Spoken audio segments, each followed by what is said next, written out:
सभी का सपना होता है कुछ करने का, कुछ बनने का। ये सभी वही सपने देखते हैं। पर खास बात ये है इस गांव की कि छोटा बड़ा हर लड़का एक ही सपना देखता है। प्रत्येक घर से एक या दो सरकारी नौकरी पे युवा है।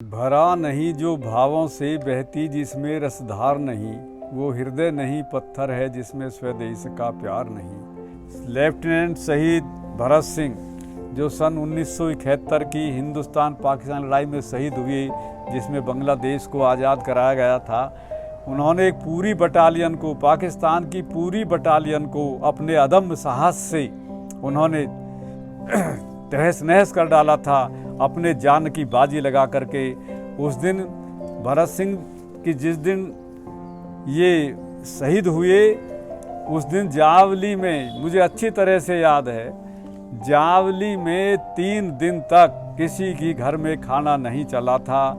आसपास के सभी क्षेत्र के लोग आकर के गांव को सांत्वना दे रहे थे, लेकिन उस दिन परिंदे भी दाने नहीं चुग पाए थे। बड़ा हताश, पेड़ पौधों से भी आवाज़ आ रही थी, शहीद भगत सिंह जिंदाबाद, शहीद भरत सिंह जिंदाबाद। भरत सिंह ने इतना अदम साहस किया कि उस समय फौज के सभी लोग सराहना कर रहे थे कि आज भरत सिंह नहीं होता तो हमारे देश की सेना का मनोबल गिर जाता और बहुत ज़्यादा नुकसान हो जाता। भरत सिंह जो वीर शौर्य चक्र से सम्मानित किए गए, उनके अदम साहस को देखते हुए भारत सरकार ने उसे ये शौर्य चक्र प्रदान किया था।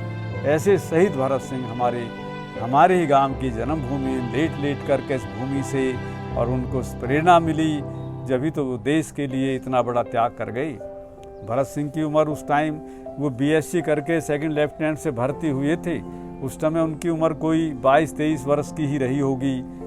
उसी समय उन्होंने अपने शरीर का बलिदान देश के लिए किया, जो एक सराहनीय है और जो हमारे जज्बातों को आज भी हमारे उसमें जिंदा है। हमारे जज्बात भरत सिंह की याद कर करके बहुत प्रोत्साहित होते हैं और प्रेरणा देते हैं कि हम देश सेवा के लिए हमेशा तत्पर रहें।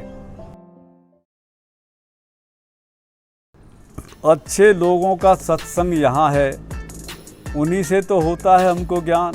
इतना अच्छा एक रुतबा था, कितना अच्छे आबो हवा को, जहाँ से विदेश के लोग भी हमसे प्रभावित हो गए।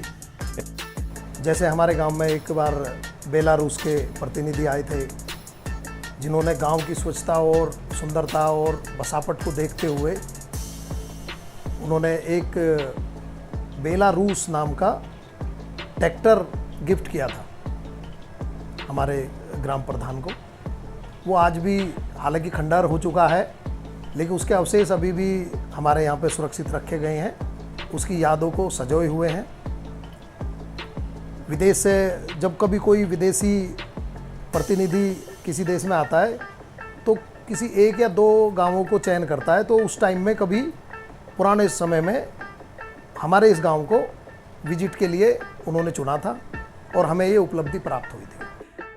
हमारे गांव से ही मदन भैया, जो आजकल राजनीति में सक्रिय हैं, खतौली से अभी विधायक बने हैं, वो युवाओं को प्रेरणा देते हैं, अच्छी राहों पर चलो, नेक कार्य करो और देश समाज की सेवा करो, तो बड़ी खुशी होती है।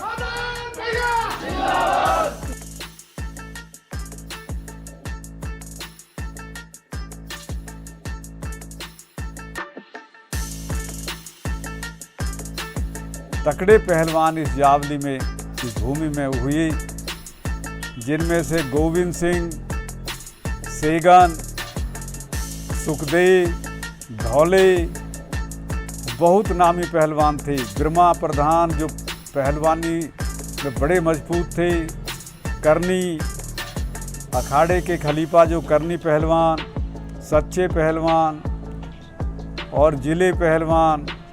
दयाबाद में दया के बाद में इस कुश्तियों का कुछ लोप सा रहा जावली में। दया आज भी गाजियाबाद में रह रहे हैं, हमारे ही गांव के मूल निवासी हैं। बड़ी अच्छी कुश्ती अपने वेट की लड़ा करते थे। नमस्ते भाइयों, मैं दीपक आर्य, वीर भरत सेना का संस्थापक, जावली गांव से। और इस गांव में हमेशा नाम ही हुआ है, चाहे पहलवानी में हो, सरकारी नौकरी में हो, दिल्ली पुलिस, यूपी पुलिस, फौज, किसी भी कार्य क्षेत्र में। और ऐसे ही एक हमने लेफ्टिनेंट भरत सिंह कसाना जी के नाम से एक वीर भरत सेना संगठन है हमारा, जो युवा भाई गौ सेवा, समाज सेवा कर रहे हैं। और इसमें सभी भाई जो सरकारी नौकरी वाले हैं, जो प्राइवेट है, सभी सहयोग करते हैं। और हमारी संस्था सभी जगह, चाहे गांव हो, क्षेत्र हो, सभी जगह घायल जानवरों की सेवा करते हैं। एम्बुलेंस गाड़ी में ले जाते हैं, अगर वो मर जाते हैं तो उनका अंतिम संस्कार कराते हैं। तो कोई भी युवा ऐसा नहीं है जो ठाली बैठा हो, वो कहीं ना कहीं अगर है तो सेवा में लगे हुए हैं। कोई सरकारी नौकरी में है, कोई प्राइवेट में है। बहुत ही अच्छा गांव का नाम रोशन हो रहा है। एक से बढ़कर एक महापुरुष इस जावली गांव में पैदा हुए और मुझे बहुत ही गर्व है कि मैंने ऐसे जावली गांव में जन्म लिया है।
हमारे यहाँ पे जब भी कोई प्रतिनिधि या किसी भी स्तर का कोई चुनाव होता है, वो चुनाव तक ही सीमित होता है। चुनाव के अगले दिन हारने वाला और जीतने वाला सब साथ बैठ के खाना खाते हैं। इतना एकता का जो संदेश इस गांव से जाता है वो अन्यथा ही कहीं मिलता है।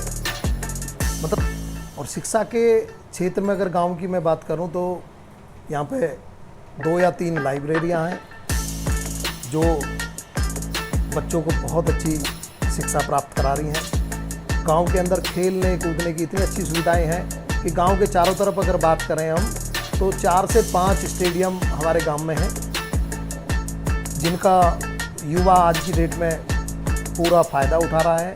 और गांव के अंदर कई सारे तालाब हैं। गांव एक ऐसा लगता है कि कहने के लिए तो गांव है, लेकिन शहर से भी अच्छी पोजीशन में हमारा गांव है। बहुत अच्छे रास्ते हैं, बहुत अच्छी गलियां हैं, सफाई की बहुत अच्छी व्यवस्थाएं हैं।